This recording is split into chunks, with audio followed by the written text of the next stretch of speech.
How you doing, folks? You're listening to the Onward with Onrie podcast. I'm your host, Kompan, and we're in the heat of Warrior Month, and we have a very special guest today, someone who's had a tremendous impact on my life. It is my pleasure to welcome and introduce you all to Master George Buruian, who runs the Alpha Krav Maga compound in Northbrook, Illinois, and is also my instructor. George has an extensive history in martial arts, and he's also a visionary who runs a school, but has also built a community around it, which brings people together. I think his story will inspire you as much as it has inspired me. So, George, welcome. Thank you. I figure we can kick this off by you telling us a little bit about your history, like where you came from and how you ended up where you are now. So I came from Romania in 2002.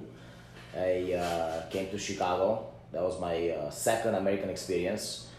It's a funny story because, as you know, this year I became American citizen, which was actually a dream of mine since I was a kid. That's awesome. And we were talking about not too long ago about growing up in a communist state.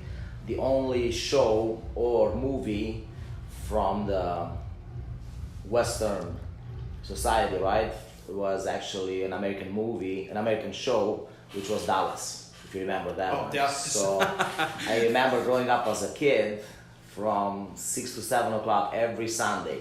Every street was empty. Everybody was watching Dallas. So growing up as a kid, that was my dream. So I came in 1995 at U.S. Open in Colorado Springs. Because your background for Taekwondo, correct? Yes. Because that's where your background is. Yeah. So initially I started martial art with boxing. My dad was a boxer, and he was my first coach actually. So when I was 6 years old, I started with boxing, and my first boxing fight actually was when I was 6 years old. You know, it was an exhibition fight to the nationals for seniors. So that's how I started martial art. I did boxing for like 3 years. And then, as a kid, at 9 years old, I had my appendix removed. So my mom decided that boxing is not a good fit for me anymore. You know, she didn't want me to get punched in the stomach or something. You know how moms are. So that ended my boxing career, and then I started with Taekwondo. So Taekwondo, and that's where our roots are. Before I started doing Krav Maga, I was training in Taekwondo. You're still getting hit in Taekwondo, and and from what I know from training in Taekwondo, you weren't just doing the traditional style. You were actually very involved with the fighting, the sparring, the Olympic style Taekwondo, right. which is a worldwide recognized sport.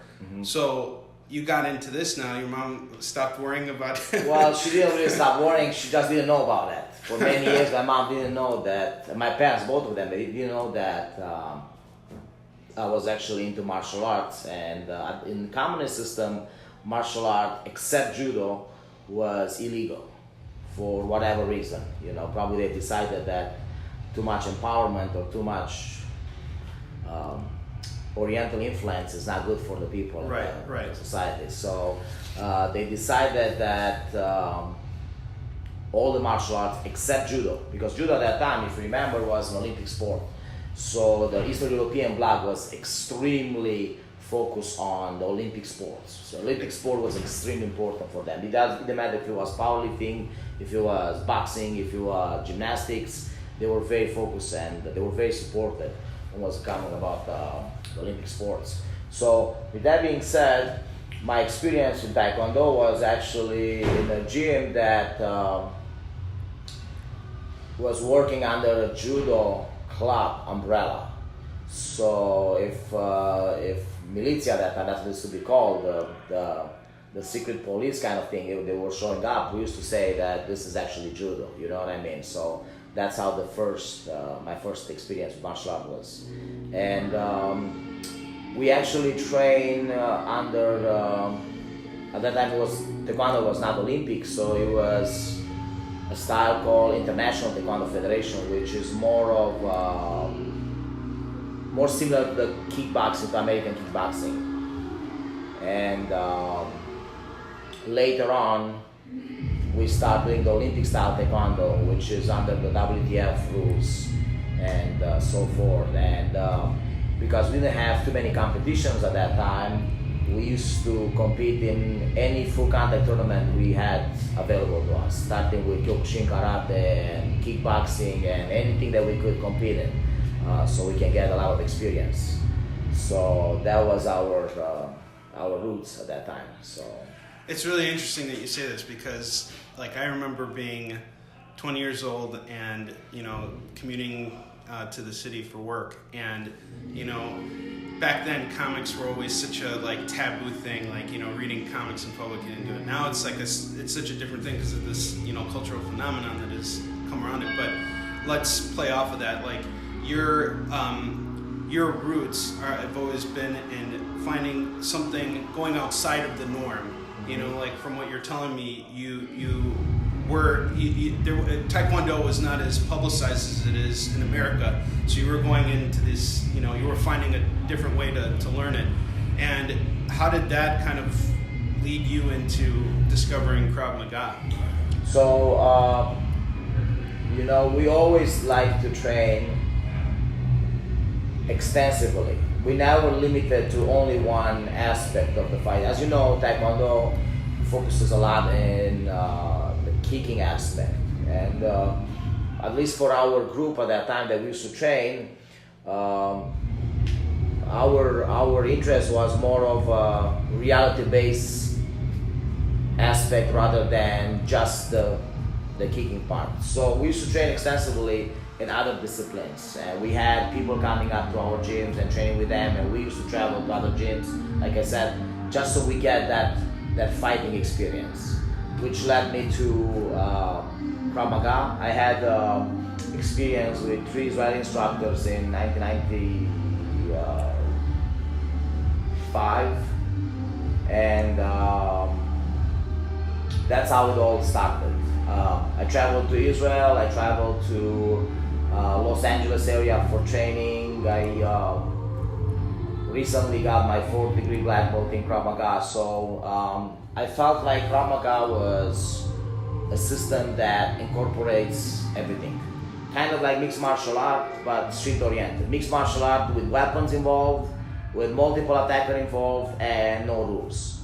So that was actually my draw to it, and I've been doing it for almost 25 years. So that's incredible. I'm enjoying it. I'm enjoying it very much. So let's kind of take this shift over to where we are now. So I also like to think of my journey as a comic book creator has always been to perfect my style as much as possible. Whether it's looking at different artists and reading the work of different writers, whatever helps build my character and makes me stronger. And I think that's the core root of what martial arts is. And it seems like that's what your journey has always been. It's always been not just going for what sets you apart from everybody else, but also what helps you get stronger. And I think the amount of time that you put into it, just seeing you work, never puts into anybody's mind any doubt about your commitment to it and whether or not this stuff actually works out on the street. So, you told us you came here. How long has it been?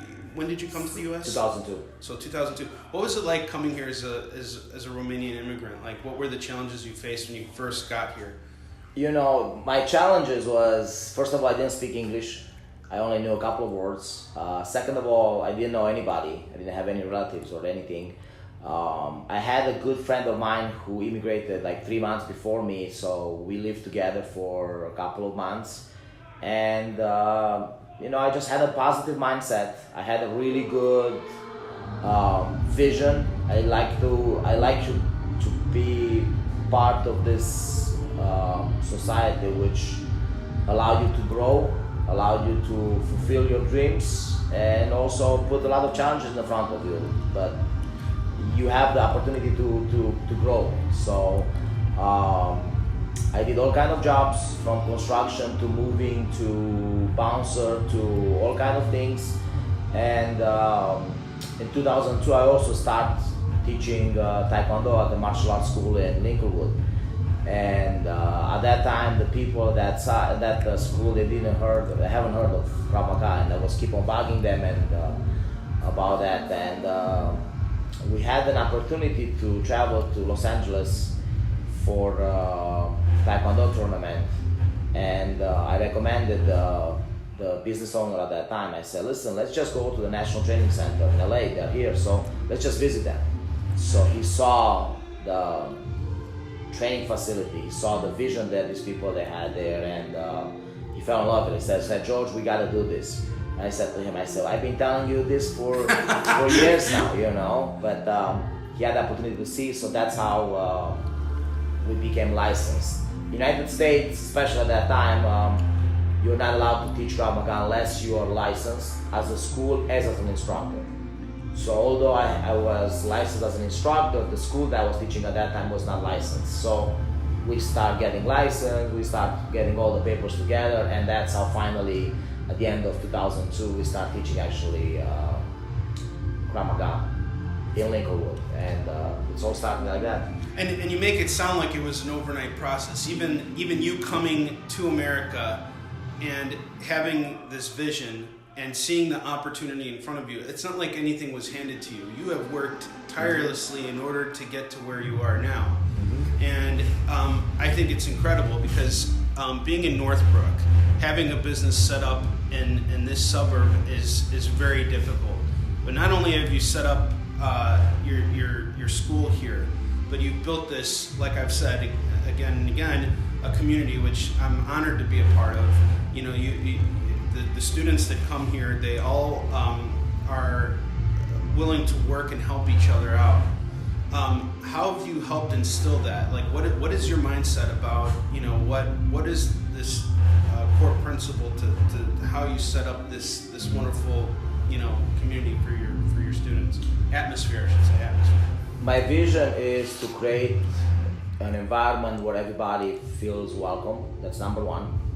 Number two, everybody grows. Now, when it's coming about that, I highly believe that in order for you to grow, you really have to experience hardship.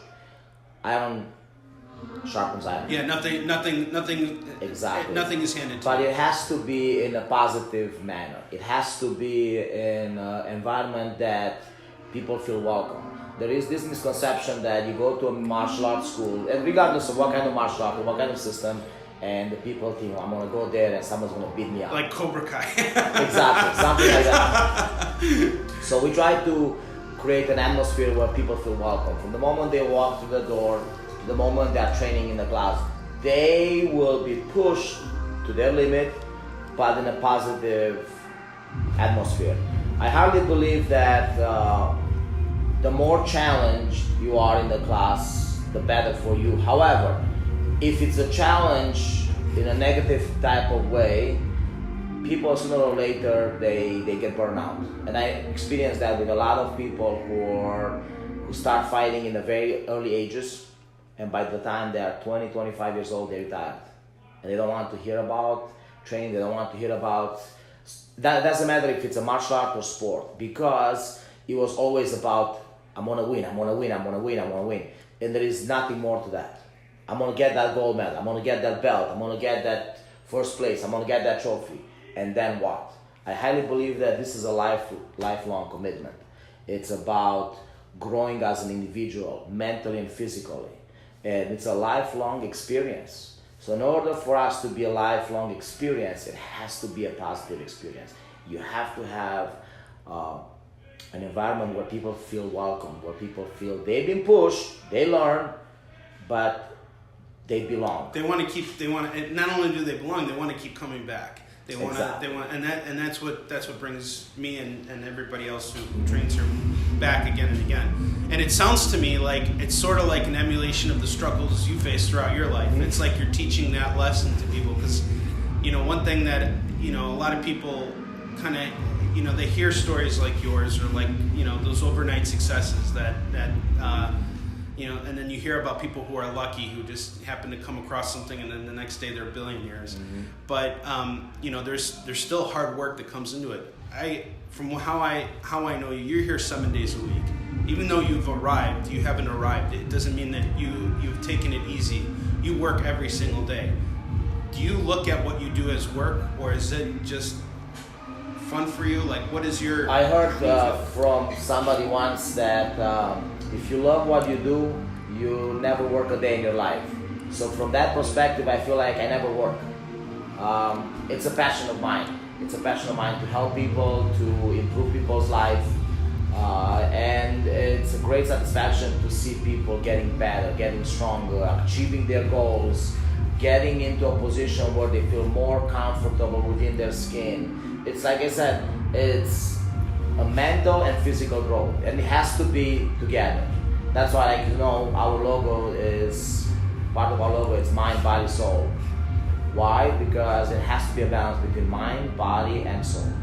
If it's an imbalance, people are depressed, people are unhappy, and it doesn't matter how much money you make, it doesn't matter how strong you are, it doesn't matter how great you look. If there is not a balance, if you don't feel that you fulfill your life, there's always going to be that struggle, you know.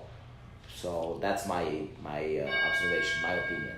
So you obviously, this isn't something you do alone. You have people around you. You have a wonderful group of instructors, and I've said this time and again. Doesn't matter who is teaching the class. I feel like every single one of them embodies this idea that what you're saying. And you actually run the school with your wife, and she's also an extremely knowledgeable and wonderful instructor. What's it like? What's that dynamic like? You know, doing business with someone so close to you on a day-to-day basis.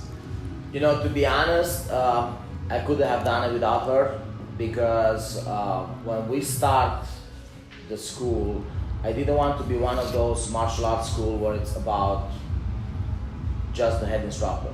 I wanted to be a group of people that have the same vision, the same idea. And that started with me and Dana. Dana, she's sharing with me the same type of philosophy, and she's very passionate about what she does. She loves the system very much. She actually started as a student of mine many years ago, almost 15 years ago. We've been married for 10 years, so almost 15 years ago. You know, I couldn't have done it without her. You know, we have a big operation here. We have a lot of classes. She's the head instructor for the kids program, and she runs a lot of fitness and self-defense classes. And you know, it's a pleasure, and you know, it's a challenge sometimes. I'm not. Yeah, you guys don't always agree on everything. Absolutely, yeah, you know, like in anything else, but we make it work, and like I said, I couldn't have done it without her. Absolutely, and I think that's the core aspect of something that is any success. Is it's not just one person; it's always a group of people. And the thing that I also admire so much about your school is that there is no. It's not just about Krav Maga. I mean, you teach boxing here. You teach Muay Thai, Jiu-Jitsu. It incorporates everything. And then you have seminars too. You fly people in from different parts of the world to give special training. There's also shooting seminars, and I partook in it, you know, just to understand guns and, you know, to learn how to shoot them more efficiently and, you know, things like that. So I think it's really wonderful how you've managed to do all this. Who would you, before we end this, I just want to ask you one more question. Who would you say was your biggest inspiration for bringing you to where you are today? And why? You know, to be honest with you, I can't say that I had one inspiration. I will say that depends on the time in my life. I had a couple of people that they influenced me positively. Growing up as a kid, when I started joining martial art, I started obviously with my dad. And then growing up, as I was turned 10, 12, 13, 14 years old, I had another friend of mine who was a couple of years older than me, who influenced me in a positive direction and kept me always motivated. And you know, I can say that I had one inspiration. You know, it's always a new goal. It was always somebody else that influenced my life positively, you know. So I think that's what I'm constantly going for a new goal. constantly setting up a new goal, constantly setting up a new objective. Yeah, and always having something to look forward to. Yeah, excellent. Well, George, thank you so much for being on the show. And folks, I highly recommend, if you live in the Chicagoland area, that you come visit Alpha Krav Maga compound in Northbrook. Come by and we'll train together, we'll trade punches, and we'll get stronger together. We'll see you guys next week with a brand new episode. Until then, onward to victory.